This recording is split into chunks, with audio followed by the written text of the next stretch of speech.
Recent story. Brother in Islam, he lost a job just before this COVID thing happened. And he told me, my brother, I want to get back at these people. I know a lot about them and I really want to nail them.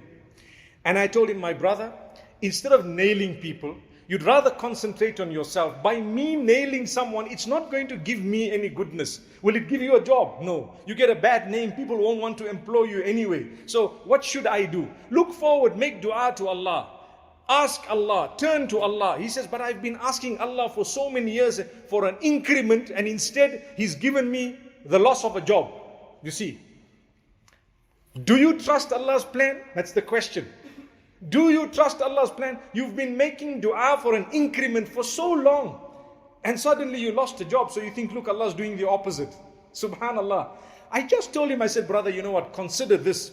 If you're holding tight to a few coins with one hand, and Allah wants to give you 2 handfuls of gold coins, the first thing He needs to do is to make you open this hand so that these coins go, or at least your hands are now opened. In the process, you might lose these coins.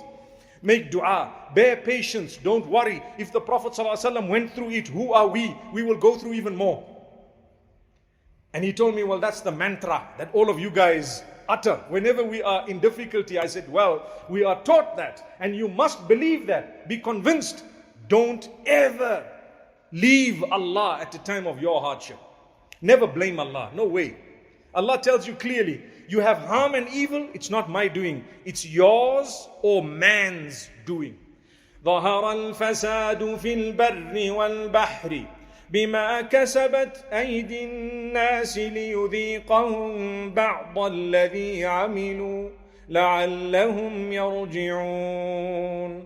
Allah makes it clear that all this chaos and corruption and all nonsense you see on earth, it has become apparent because of the handiwork of mankind. You guys did it, not me. Allah says, don't blame me for the evil. People say, why does Allah allow murder? Who murdered?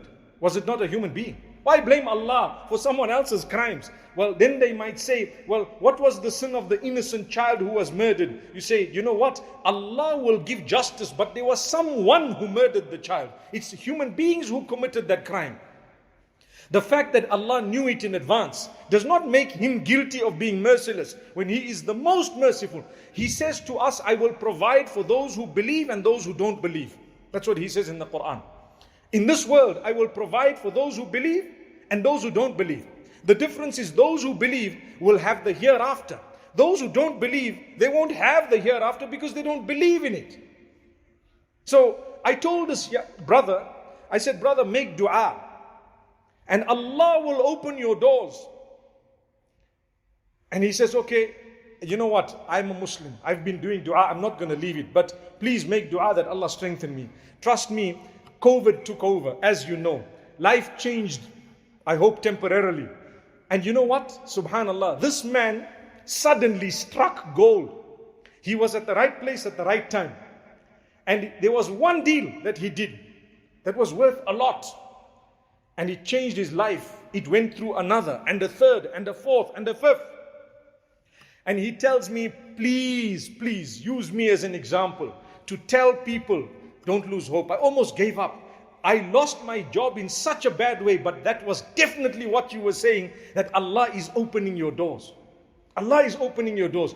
I looked forward. Instead, if I had gone back to nail my previous boss, I would have still been in that or on that path, doing the same thing, trying to nail, and I would be busy with this, losing money, going to this one, that one. But what I did is I focused on something that was right in front of me, and Allah subhanahu wa ta'ala opened these doors.